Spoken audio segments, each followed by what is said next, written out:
রাজ্যের বর্তমান সরকার বরাবর দাবি করে পর্যটন মানচিত্রের বিকাশে সরকার আন্তরিক। পাশাপাশি এই সময়ের মধ্যে পর্যটন দারুণভাবে সাধারণ মানুষকে যে আকৃষ্ট করে এতে বিন্দুমাত্র সন্দেহ নেই। তবে কিছু কিছু জায়গায় পর্যটন ক্ষেত্রসমূহের জরাজীর্ণ অবস্থা বা সরকারের সঠিক ব্যবস্থার অভাবে ধুঁকতে থাকা বিভিন্ন পর্যটন ক্ষেত্রগুলো পর্যটন সম্পর্কিত সরকারের ভাবনার দিকে আঙুল তোলে। এরকমই এক ছবি তেলিয়ামুড়া মহকুমার হাতাইকতর বা অধুনা বড়মুড়া ইকো পার্কের। গোটা রাজ্যের পর্যটকদের আকৃষ্ট করার যথেষ্ট রসদ বা ভৌগোলিক পরিমণ্ডল থাকা সত্ত্বেও বর্তমানে রীতিমতো জরাজীর্ণ অবস্থায় এই পর্যটন ক্ষেত্র। বিভিন্ন জায়গা থেকে আগত পর্যটক বা প্রকৃতিপ্রেমীদের বক্তব্য হচ্ছে, গোটা পার্কের ভেতরে শুধুমাত্র কঙ্কালসার চেহারা। পার্কের ভেতরে বাচ্চাদের বিনোদনের জন্য বিভিন্ন সামগ্রী সরকারি কোষাগারের লক্ষ কোটি টাকা খরচ করে বসানো হলেও শুধুমাত্র প্রয়োজনীয় দেখাশোনার অভাবে বর্তমানে অস্তিত্ব সংকটে ভুগছে। সরকারের বিভিন্ন স্তরের দাবি অনুযায়ী সাধারণ মানুষেরা হাতাইকতর ইকো পার্কে গিয়ে পর্যটন ক্ষেত্রের এই দৈন্যদশা দেখে যে রীতিমতো হতাশ তা কিন্তু আর বলার অপেক্ষা রাখে না। এদিকে সংবাদ মাধ্যমের সাথে কথা বলতে গিয়ে পার্কের লগার্ডের দায়িত্বে থাকা জেএফএমসি কমিটির জনৈক সদস্য দাবি করেছেন, শুধুমাত্র হর্নবিল উৎসবের সময় পার্কের ভেতর পরিষ্কার পরিচ্ছন্ন করা হলেও বাকি সময় কোনো ব্যবস্থা গ্রহণ করা হয় না। পাশাপাশি তিনি এটাও দাবি করেছেন, বর্তমানে হয়তো বা পার্কের জরাজীর্ণ অবস্থার কারণেই অন্যান্য বছরের তুলনায় পর্যটকের সংখ্যা অনেকটাই হ্রাস পেয়েছে। অর্থাৎ সব মিলিয়ে বলা যায়, তেলিয়ামুড়ার বড়মুড়া বা হাতাইকতর ইকো পার্ক এমন অবস্থায় গিয়ে পৌঁছেছে যা সরাসরি সরকারের পর্যটন সম্পর্কিত মানসিকতার দিকে বলিষ্ঠভাবে প্রশ্নচিহ্ন উঠছে। একটা মহল থেকে প্রশ্ন উঠছে, সরকার ত্রিপুরা রাজ্যের পর্যটনকে বিকশিত করার জন্য সরকারি কোষাগারের কোটি টাকা খরচ করে ব্র্যান্ড অ্যাম্বাসেডর নিয়োগ করতে পারে, সঙ্গীত আয়োজনের নামে কোটি কোটি টাকা খরচ করতে পারে, অথচ পর্যটন ক্ষেত্রগুলোর প্রকৃত পরিকাঠামোগত উন্নয়ন করতে পারে না কেন? আমরা যতটুকু আশা করে এসেছিলাম সেই তুলনায় আমরা নিরাশই হলাম। কারণ বাচ্চারা আর খেলা করার মতো এখানে যে বাচ্চারা যে একটা ধারণা নিয়ে এসছে যে এখানে পার্ক, এখানে খুব মজা করবে, এখানে দুলবে, তারপর বিভিন্ন রকমের খেলনা পাবে, এই সমস্ত কিছুই পেলাম না। যা দুই একটা আছে তো জরাজীর্ণ অবস্থা। আর শুধু হাঁটাই সার, এটার মধ্যে আমরা সেরকম মানে কোনো এনজয় করার মতো সেই কোনো কিছুই পেলাম না। এনজয় কিছুই হলো না। আপনার বাড়ি কোনখানে? আমার বাড়ি তেলিয়ামুড়া। আমরা শ্রীকৃষ্ণ মিশন স্কুল থেকে এসেছি। তো বাচ্চাদের এই স্কুল। পার্কের মধ্যে এর আগে পূর্বে কোনোদিন এসেছিলেন? আমি ব্যক্তিগতভাবে এসেছি ২০ বছর আগে, তখন নতুন পার্ক হচ্ছে। তখন বরং অনেকটা ভালো লেগেছিল। তো এতদিন পরে এসে ভাবছিলাম আরও অনেক ডেভেলপড হয়েছে, অনেক কিছু এনজয় করতে পারবো। তার জন্য বাচ্চাদেরকে আমরা ওই স্থানটাই চুজ করেছিলাম, যে কাছাকাছি আছে এবং খুব খুব সুন্দর জায়গা। এখন তো অনেকটা ডেভেলপড হয়েছে, আর অনেক মানে এনজয় করা যাবে। কিন্তু সেই তুলনায় শুধু হাটেই সার, শুধু পরিশ্রমী সার, সেই রকম কিছুই পেলাম না। রাস্তাগুলো কি পরিষ্কার? রাস্তাগুলি তো এটা পাহাড়ের রাস্তা, তো সেই রকম নোংরা বেশি একটা নেই। মোটামুটি একটা দুইটা স্পট আছে যে জায়গাতে একটু আমরা ব্যাম্বু বাগানের মধ্যে শিশুদেরকে দেখিয়েছেন যে কি কি ব্যাম্বু পাওয়া যায়? বেম্বু কোন আপনার পিছিয়ে ব্যাম্বু যে আছে সেটি বাচ্চাদের দেখিয়েছেন? আচ্ছা আচ্ছা।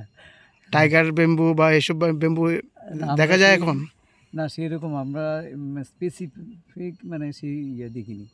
বেম্বু গাছ আছে কিছু, কি বেম্বু বলতে পারবো না। অ্যাকচুয়ালি দেখেন, এটা আপনারা জানেন এখানে হর্নবিল ফেস্টিভ্যাল প্রত্যেক বছরই হর্নবিল ফেস্টিভ্যাল ডিসেম্বর জানুয়ারির মধ্যে হর্নবিল ফেস্টিভ্যালটা ওই সময় কাজ টাজ মানে প্রচুরভাবে কাজ হোক, মানে পরিষ্কার টরিষ্কার হোক। আর বাদ বাকি সময়গুলোর মধ্যে তো পরিষ্কার হয় না বললেই চলে। এখন এই লোকগার্ডটি কার আন্ডারে আছে?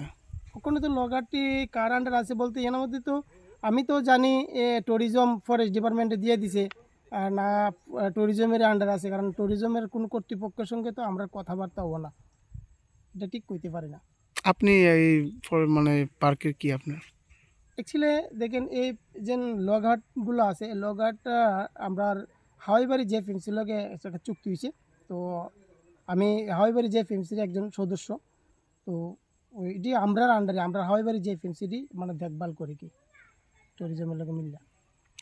এমন কিরকম হবে এখন পর্যটকরা এখানে?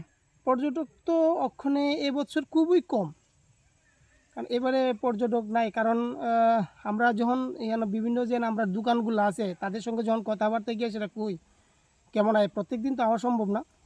তো তারা বলতেছে অনেক কম, এবং যে এন্ট্রি ফি আছে, টিকিট আছে। তো তারার এখানের মধ্যে যে হিসাব টিসাব দেখলে অনেক সময় বোঝা যায় অনেক কম অন্যান্য বছর তুলনায়। এর কারণ? এটার কারণ তো একটা হচ্ছে গিয়ে সেটা পার্কের মধ্যে তো ইয়েটা এই যে আমার বর্মর ইকো পার্কে জঙ্গল টঙ্গল এডি হয়ে থাকে। প্রায় সময় যে টুরিস্টরা আয়ে তারা বলা বলি করে যে পার্কের মধ্যে বসার একটা বেঞ্চ নাই, জল খাওয়ার মতন এখানে সুবন্দোবস্ত নাই, এইডি করে। এডি তো অনেকবারই আমরা চেষ্টা করছি অস্থায়ীভাবে করার লেগিয়া, কিন্তু পার্মানেন্ট যদি এডি মানে সমস্যার সমাধান করা যায় তো আশা করি ত্রিপুরার মধ্যে বর্মর ইকো পার্ক একটা ভালো পজিশনে যাবে। বর্মর ইকো পার্ক মানে হাতাইকতর ইকো পার্ক। তো এখানের মধ্যে 5টা লঘাট আছে। 5টা লঘাটের মধ্যে 2টা লঘাট ভালো আর 3টা লঘাট খুব খারাপ অবস্থা আছে। ভালো বলতে? ভালো বলতে এটা ইয়ে আছে নিচে মানে সব রুম মানে 2টা রুম খুব ভালো ঠিকঠাক আছে কি, আর 3টা রুম খুব খারাপ অবস্থা আছে। এটা আজ থেকে প্রায় 3 বছরের মতন হয়ে গেছে 3টা রুম খারাপ অবস্থা আছে। তো আগে তো আমরা জানতাম এটা ট্যুরিজমের আন্ডার আছে, ট্যুরিজমে ঠিক করাইব কয়ে সেটা। তো শুনি কি তারা ওই ফরেস্ট ডিপার্টমেন্ট চাইতেছে, ফরেস্ট ডিপার্টমেন্ট এই লঘাটগুলো মেনটেনেন্স করার লাগিয়া, ট্যুরিজম চাইতেছে ট্যুরিজম মেনটেনেন্স করার লাগিয়া। যার ধরুন এই লঘাট বাকি যে 2টা ভালো আছে এটিও বন্ধ 3টার সঙ্গে।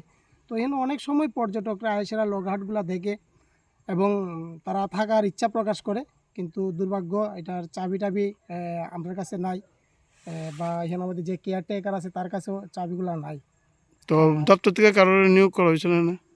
দপ্তর থেকে দেখেন বিভিন্ন সময়ে নিয়োগ করা হয়েছে, তারাও সঠিকভাবে মানে আয়ে টায়ে না। যতটুকু আমি জানি কি আগে একজন আসতো রানা সাহা, ওনার পরবর্তী সময় একজনকে দিছে। তো তেনের সঙ্গে দেখা টাকা হয়েছে না, জানিও না, চিনি না। আয়ানি?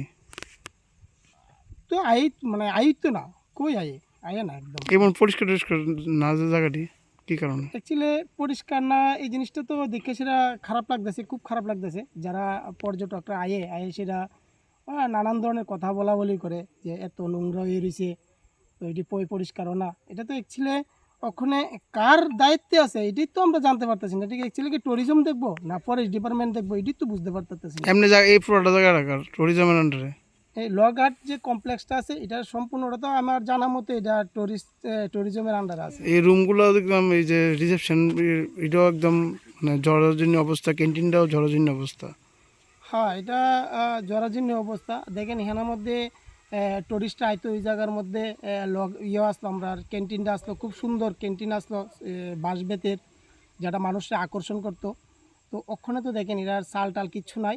তো এখানে যে কেয়ারটেকার আছে একটা ওই কাপড় টাপড় দিয়ে সেটা কোনো মতে করতেছে, দোকান টোকান চালায় রাখছে, এতটুকুই। আর রিসিপশানটা তো এটা খুব সুন্দর আসলো।